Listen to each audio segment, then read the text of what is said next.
بسم اللہ الرحمن الرحیم۔ السلام علیکم۔ کیسے مزاج ہیں آپ لوگوں کے؟ امید ہے آپ سب لوگ بالکل ٹھیک ہوں گے۔ میں بھی آپ لوگوں کی دعاؤں سے بالکل ٹھیک ہوں، اور آج ایک نئے ٹاپک کے ساتھ حاضر ہوئی ہوں۔ آج کا ٹاپک میں نے سلیکٹ کیا ہے روس اور یوکرین کے درمیان جو جنگ ہے، جس کا باقاعدہ آغاز ہو چکا ہے، اور آج جو ہے وہ 8واں دن ہے۔ پوری دنیا کی نظریں اس وقت روس اور یوکرین کی جنگ پر ہیں، کیونکہ روس ایک بہت بڑی طاقت ہے، نیوکلیر پاور جو ہے اس کے پاس ہے، اور جب کوئی ملک ایسا ملک جس کے پاس نیوکلیر ہتھیار موجود ہوتے ہیں، تو ایٹمی ہتھیار موجود ہوتے ہیں، تو اس کے جنگ میں شامل ہونا بہت خطرے کی علامت ہوتی ہے کہ خدا نہ کرے کسی بھی صورت میں اگر اس نے ایٹمی ہتھیاروں کا استعمال کر دیا تو جنگ کو روکنا اور اس کی تباہ کاریوں کو روکنا بہت مشکل ہو جاتا ہے، اور بہت بڑے پیمانے پر تباہی ہوتی ہے، جانی مالی نقصان ہوتا ہے، اور اس کے علاوہ ان کے اثرات سالوں جو ہیں وہ نسلوں سے نسلوں تک جاتے ہیں، کیونکہ کیمیائی ہتھیار جو ہیں وہ اپنا بہت اثر چھوڑتے ہیں۔ تو اس وقت پوری دنیا کی نگاہ جو ہے وہ روس اور یوکرین کی جنگ پر ہے۔ جیسا کہ آپ لوگوں کو پتہ ہے کہ روس چاہتا ہے کہ یوکرین کا علاقے جو اس کے ہاتھ سے نکل چکے تھے وہ اس کے پاس واپس آ جائیں۔ تو میں اس وقت کیا ریزنز تھے، کیوں جنگ ہوئی، کہاں تک پہنچا، اس کے اوپر میں بات نہیں کرنا چاہ رہی ہوں۔ آج کا میرا مقصد جو آپ لوگوں سے بات کرنے کا ہے وہ کیونکہ ترکی کے حوالے سے ہے۔ بہت سارے لوگ جو آلریڈی جن کا ویزا آلریڈی اپرووڈ ہوا ہے ترکی کے لیے، یا یہ کہ وہ آلریڈی ترکی میں جا کے اپنے آپ کا سیٹلمنٹ کرنا چاہ رہے تھے، اور یہ چاہ رہے ہیں کہ وہ وہاں جا کے گھر خریدیں، یا بچے داخلے کے لیے نیو سیشن جو ہے وہ سٹارٹ ہونے والا ہے، جون جولائی میں بچوں کے ایڈمیشن سٹارٹ ہو جاتے ہیں کالج یونیورسٹیز میں۔ تو بہت سارے لوگ جو ہیں وہ بیچارے پریشان ہیں کہ اب آخر اس وقت میں، کیونکہ اگر آپ ترکی کا نقشہ دیکھیں گے نا تو روس اور یوکرین دونوں جو ہیں وہ ترکی کے نیبرز ہیں، اور روس کے ساتھ ترکی کا تعلق بہت اچھا ہے، کیونکہ تجارتی طور پر گیس، پیٹرول اور سیاحت، تو اس صورت میں ان کے ساتھ ان کے بہت زیادہ ٹائز ہیں روس کے ساتھ، اور تعلقات اب تک اچھے چل رہے تھے۔ اسی طرح یوکرین جو ہے وہ بھی ایک بارڈر جو بلیک سی ہے، بلیک سی کے یہ دونوں پڑوسی ہیں اس کے ساتھ ساتھ۔ تو اب ترکی نے کیا کیا ہے کہ جب کیونکہ یوکرین جو ہے اس نے ترکی سے یہ کہا کہ جی آپ جنگی جہاز جو روس بھیج رہا ہے ہتھیاروں کے ساتھ اور وہ حملہ مزید کرنے کے لیے، تو اس کو آپ بلیک سی پر روکیں کیونکہ وہ علاقہ آپ کا ہے۔ تو اسی طرح سے ترکی نے کیا کیا ہے کہ یوکرین کا ساتھ دیا ہے، اور اپنے آپ کو فرنٹ پہ آ کر ترکی روس کے حملے کو کی مخالفت کی ہے، اور یہ کہا ہے اردگان صاحب نے کہ ہم اس کے لیے ہر ملک جو ہے اس کو اپنے آزادی کے ساتھ، اپنے اصولوں کے ساتھ زندگی گزارنے کا حق ہے اور زندہ رہنے کا حق ہے۔ تو یہ روس کی جو بات ہے اس سے اس نے اس کے حملے کو کنڈیمڈ کیا ہے۔ اسی حوالے سے کل جو ہے وہ نیٹو کے سربراہان جو جتنے نیٹو ممالک ہیں ان سب کا ایک کنونشن ہوا تھا۔ نیٹو ووٹنگ نہیں ہوئی تھی، بلکہ صرف یہ سجیشن ہوا تھا کہ آخر کیا کرنا چاہیے، کہ کون سے ملک جو ہیں وہ روس کے ساتھ ہیں، کون سے یوکرین کے ساتھ ہیں۔ تو اس میں جو آدھی دنیا جو ہے نا وہ تقریباً بٹ گئی ہے۔ تو ویسے بھی ہم لوگ کافی سالوں سے سنتے چلے آ رہے ہیں کہ بہت جلد جو ہے وہ دنیا دو حصوں میں بٹ جائے گی، دو مختلف انداز سے دنیا کا جو ہے وہ سفر ہوگا۔ روس جو ہے وہ اپنا ایک بلاک بنائے گا، اور چائنا اور امریکہ مل کے ایک بلاک بنائے گا۔ تو لیٹس سی کیا ہوتا ہے، بہت زیادہ کمپلیکیشنز ہیں اس میں، تو میں ان سب کمپلیکیشنز میں نہیں جاؤں گی۔ ہر نارمل ایک رہن سہن والا شخص یا خواتین جو ہیں وہ ان چیزوں کو نہیں سمجھ سکتی ہیں۔ تو میرا کہنے کا مقصد یہ ہے کہ اب ترکی کے حوالے سے، پاکستان اور ترکی کے حوالے سے اگر ہم اس کو دیکھتے ہیں تو پاکستان جو ہے وہ نیوٹرل ہے۔ پاکستان، انڈیا، ایران، افغانستان، ایران اور بنگلہ دیش یہ نیوٹرل ہیں۔ انہوں نے کہا نہ ہم روس کے ساتھ ہیں نہ ہم یوکرین کے ساتھ ہیں۔ تو انہوں نے تو اپنا فی الحال جو ہے ووٹ اپنے پاس ہی رکھا ہوا ہے، لیکن طیب اردگان جو ترکی کے صدر ہیں انہوں نے بڑھ کر یہ کہا ہے کہ نہیں، یہ بالکل صحیح نہیں ہے، جنگ بندی جو ہے یہ بند ہونی چاہیے، یوکرین جو ہے اس کو اپنی آزادی کے ساتھ زندگی گزارنے کا حق ہے۔ تو اس حوالے سے لوگوں میں ایک ڈپریشن، ایک ٹینشن پیدا ہو گئی ہے کہ ایسا تو نہیں ہے کہ کیونکہ روس کی مخالفت بظاہر کی ہے ترکی نے، تو کہیں ایسا نہ ہو کہ خدا نہ کرے روس جو ہے وہ ترکی کا بھی دشمن ہو جائے، یا یوکرین کی طرف سے کوئی مزاحمت آ جائے، کیونکہ ترکی جو ہے وہ بہت زیادہ پاورفل ہے، ہتھیار بھی اس کے پاس بہت اچھے ہیں، تو اس نے ابھی اپنے کچھ ڈرونز جو ہیں وہ یوکرین کو سیل کیے ہیں. تو اس حوالے سے بھی تھوڑی سی کنفیوژن ہے کہ آیا ایسا تو نہیں، کیونکہ یہ بالکل قریب قریب ممالک ہیں، اور انقرہ کے ساتھ ہی جو بلیک سی ہے اس کے ساتھ ہی ساتھ یہ دونوں بارڈرز جو ہیں یہ دوسری طرف ہیں. تو اب کنفیوژن جو ہے وہ اس انداز سے ہے کہ خدا نہ کرے ایسا تو نہیں کہ کوئی جنگ چھڑ جائے گی. اب میں یہاں کینیڈا میں ہوں، تو کینیڈا میں بھی جو ہے وہ کھل کر منظر پہ جو کینیڈین حکومت ہے اس نے یوکرین کا ساتھ دینے کا فیصلہ کیا ہے، اور روس کی شدید مخالفت کی ہے. یہاں پر کینیڈا میں ڈیلی 4-5 دن سے جو ہے وہ مسلسل ریسٹرکشنز آ رہی ہیں روس پہ. ان کے اکاؤنٹس بند کر دیے ہیں، بڑے بڑے بینکس، ان کے جو بڑے بڑے بزنس مین سے جو ان کے ساتھ امپورٹ ایکسپورٹ کے معاہدے تھے روس کے ساتھ، وہ سب کینسل کر دیے ہیں، پابندیاں لگا دی ہیں. دن بہ دن ہر آنے والا دن جو ہے وہ روس کے اوپر مزید پابندیاں لگا رہے ہیں کینیڈا کے جو گورنمنٹ ہے. تو یہاں تو یہ منظر ہے. تو میں نے اسی لیے آپ سے کہا ہے کہ کچھ دنیا جو ہے وہ 2 حصوں میں بٹ گئی ہے. کچھ لوگ اس منظر نامے سے بالکل خاموش ہیں، بالکل الگ پرے ہٹے ہوئے ہیں، کچھ لوگ جو ہیں وہ بالکل سامنے آ گئے. اب یہ تو اللہ بہتر جانتا ہے یہ وہ ممالک کہ ان کی کیا پالیٹکس ہیں اور یہ کیا حاصل کرنا چاہ رہے ہیں اس سارے گیم سے. یہ گیم ہے کہ حقیقی کوئی چیز ہے، تو اس کا تو ہمیں پتہ نہیں ہے. رہ گئی بات جس بات کو شروع کرتے ہوئے میں نے یہ ویڈیو بنانے کے لیے سوچا تھا، وہ حضرات اور خواتین، وہ فیملیز جو ترکی آنا چاہ رہے ہیں اور سیٹلمنٹ کے لحاظ سے آ رہے ہیں، ان کی پریشانی کو دور کرنے کے لیے. تو دیکھیے ترکی بھی جو ہے وہ ایک نیٹو کا جو ہے وہ ملک ہے، پاورفل ملک ہے.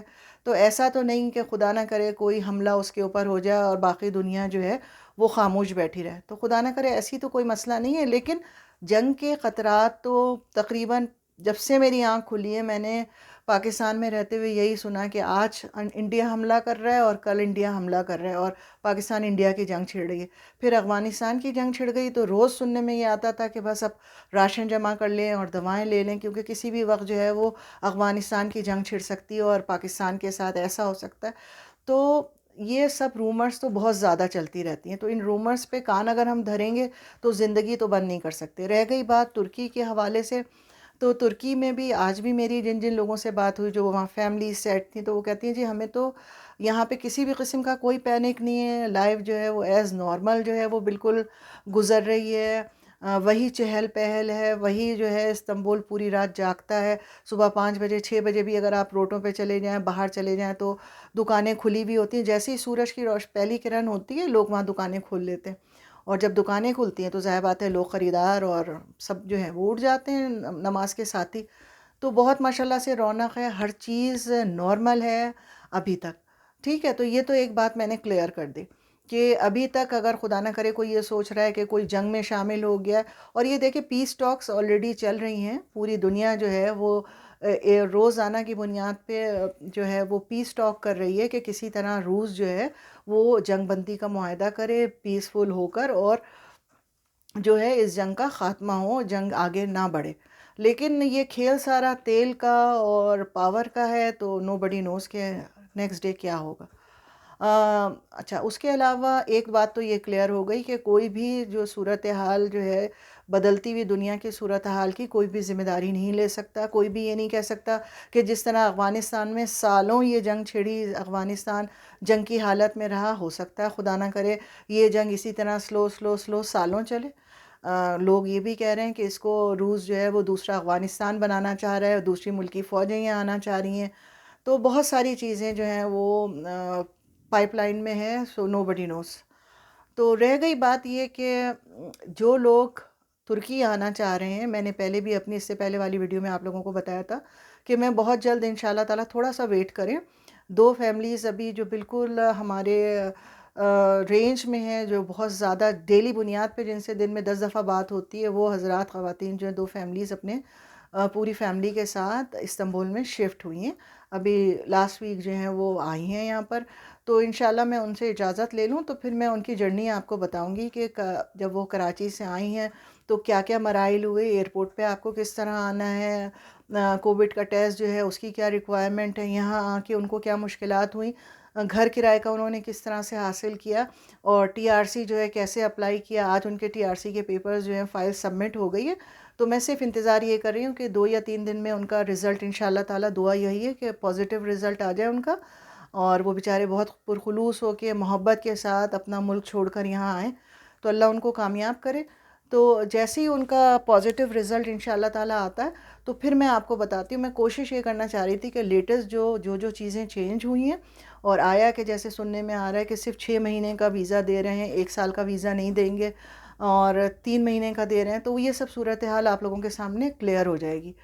تو یہ میں انشاءاللہ نیکسٹ ولاگ میں آپ لوگوں کو ضرور یہ ساری چیزیں بتاؤں گی. اس کے علاوہ ایک اہم ترین بات جو میں کرنا چاہ رہی تھی، جو لوگ میری ویڈیوز دیکھتے ہیں، ویسے تو نارملی یوٹیوب پہ اگر آپ دیکھیں گے تو بہت کم لوگ جو ہیں، جو لوگ ٹی آر سی کا کام کر رہے تھے، ایجنٹ ہیں، ٹریول ایجنٹس ہیں، انہوں نے بہت کم جو ہے وہ ویڈیوز بنانی شروع کی ہیں، بہت کم موٹیویشن دے رہے ہیں. اس لیے انلیس انٹل جو سمجھدار لوگ ہیں وہ انتظار کر رہے ہیں کہ جب تک صحیح صورتحال پیدا نہ ہو جائے، پوری پکچر کلیئر نہ ہو جائے کہ کیا رولز چینج ہوئے ہیں. آیا کہ وہ پاکستانیوں کو یا انڈینز کو یہاں پر مزید اسٹے ٹی آر سی کا دے رہے ہیں یا تھوڑے دن کے لیے دے رہے ہیں، بچوں کے اسکول میں ایڈمیشنز ہو بھی رہے ہیں کہ نہیں ہو رہے ہیں، کیا رولز چینج ہوئے.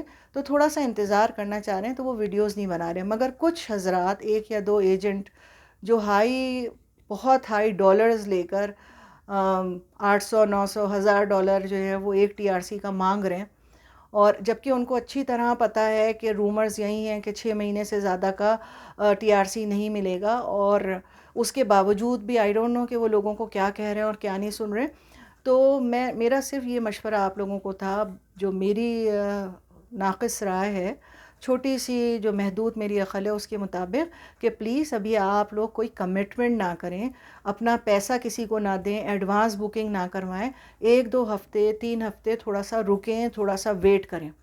اور آیا کہ اگر آلریڈی ویزا لگ چکا ہے پوری فیملی کا تو پوری فیملی نہ آئے، صرف ہسبینڈ اور وائف یا صرف ہسبینڈ آ کر فیصلہ کریں، حالات دیکھیں، ٹی آر سی اپلائی کریں، کیا ہے کیا نہیں صورتحال ہے.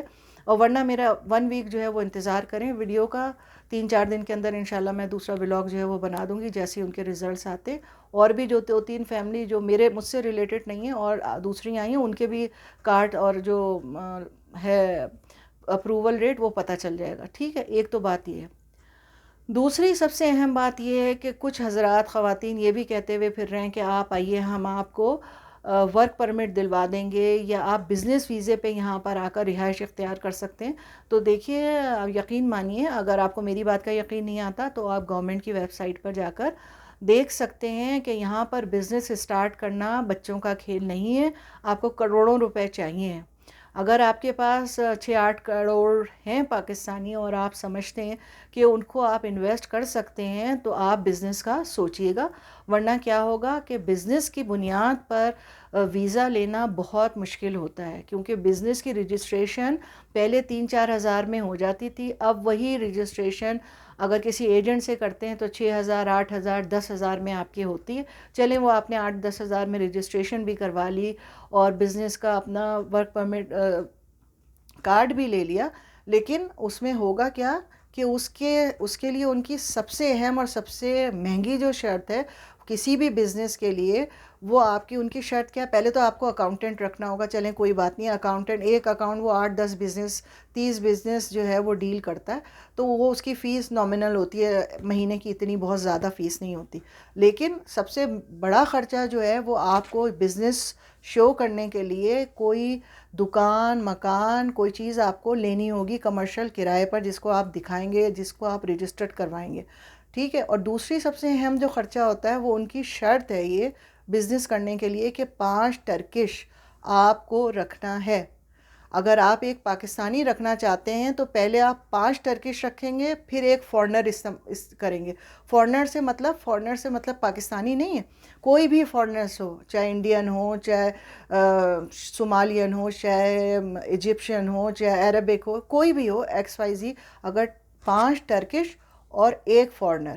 پھر اسی طرح اگر آپ کو دوسرا فورنر رکھنا ہے تو پھر مزید 5 آپ کو رکھنے ہوں گے، تو آپ دوسرا. تو ہر 5 ٹرکش پر ایک الاؤ کرتے ہیں وہ فورنر کو نوکری دینے کے لیے. اور آپ کو پتہ ہے کہ پہلے 2,500-3,000 کچھ تھی، اب تقریباً 4,500 کے اراؤنڈ بیسک سیلری ہو گئی ہے، اسٹارٹنگ سیلری، پلس آپ کو ان کے علاج معالجہ اور دوسری چیزیں جو ہیں سیکیورٹی، اس کی فیس گورنمنٹ کو جمع کروانی پڑتی ہے، تو 5 سے ان کا فوڈ 2 وقت کا، تو وہ سب ملا کر آپ کو ایک جو ورکر ہے وہ 5 سے 6 ہزار بیسک سیلری کے ساتھ پڑتا ہے، ڈیپینڈ کرتا ہے آپ کیا کام کرواتے ہیں. کوئی پڑھا لکھا اور کوئی کام آپ کا اگر زیادہ کوالیفائڈ پرسن آپ رکھ رہے ہیں تو ظاہر بات ہے اس کی تنخواہ آپ کو زیادہ لینی پڑے گی. تو اپنے ذہن میں رکھیے آپ کہ اتنا پیسہ آپ انویسٹ کرنے کے لیے تیار ہیں تو پھر آپ اپنا بزنس رجسٹر کروائیں. بزنس رجسٹر کرنا کوئی مسئلہ نہیں ہے.